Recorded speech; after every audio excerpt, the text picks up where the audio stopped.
ಇತ್ತೀಚಿನ ದಿನಗಳಿಗೆ ಏನಾಗಿದೆ ಅಂದರೆ ತುಂಬ ಮಂದಿ ಈಗ ದೊಡ್ಡ ದೊಡ್ಡ ಒಂದೊಂದು ಕಂಪನಿಯಲ್ಲಿ 10,000 15,000 20,000ದಿಂದ ಜಾಸ್ತಿ ಸಂಬಳ ಇರುವುದಿಲ್ಲ. ಯಾಕೆ ಇಂಥ ಸಂಬಳ ನಾವು ಏನು ದುಡಿಯೋದು, ಏನು ಇದರಲ್ಲಿ ಜೀವನ ನಡೆಸೋದು ಅಂತ ಕೆಲವು ಥಿಂಕ್ ಮಾಡ್ತಾರೆ. ಎಕ್ಸ್ಪೀರಿಯನ್ಸ್ಗೆ ಯಾರು ದುಡಿಯೋದಿಲ್ಲ.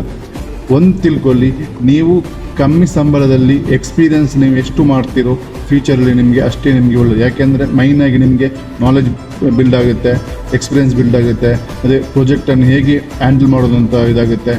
ಅಲ್ಲ, ಒಂದು ದೊಡ್ಡ ಕಂಪ್ನಿ ಇದೆಲ್ಲ ಚಿಕ್ಕ ಹೇಗೆ ಜನರಲ್ಲಿ ಕಮ್ಯುನಿಕೇಷನ್ ಮಾಡ್ಬೋದು, ಹೇಗೆ ವರ್ಕ್ ಮಾಡ್ಬೋದು ಅಂತ ಎಲ್ಲ ತುಂಬ ನಿಮಗೆ ಎಕ್ಸ್ಪೀರಿಯನ್ಸ್ ನಿಮಗೆ ಬಿಲ್ಡ್ ಆಗುತ್ತೆ. ಸೊ ಇಂಥ ವಿಷಯಗಳು ನೀವು ಕಮ್ಮಿ ಸಂಬಳದಿಂದಲೇ ಸ್ಟಾರ್ಟ್ ಮಾಡಬೇಕಾಗುತ್ತೆ.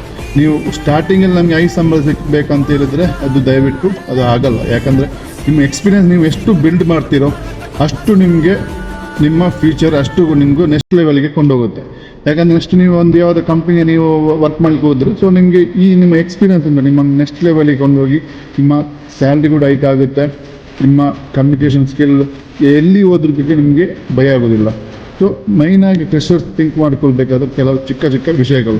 ಸೊ ಇಂಥ ವಿಷಯಗಳನ್ನು ಸ್ವಲ್ಪ ನೀವು ಫಾಲೋ ಅಪ್ ಅಂತ ಮಾಡಿದರೆ ಸೊ ನಿಮ್ಮ ಫ್ಯೂಚರಲ್ಲಿ ನಿಮಗೆ ಏನೋ ಒಂದು ಸಕ್ಸಸ್ ಅಂತೂ ಸಿಗುತ್ತೆ. ಸೊ ಅದು ನಿಮ್ಮ ಎಕ್ಸ್ಪೀರಿಯನ್ಸ್ ಇದೆಯಲ್ಲ ನಿಮ್ಮನ್ನು ನೆಕ್ಸ್ಟ್ ಲೆವೆಲ್ಗೆ ನಿಮ್ಮನ್ನು ರೀಚ್ ಮಾಡುತ್ತೆ. ಸೊ ಟ್ರೈ ಮಾಡಿ. Okay guys sir, thank you.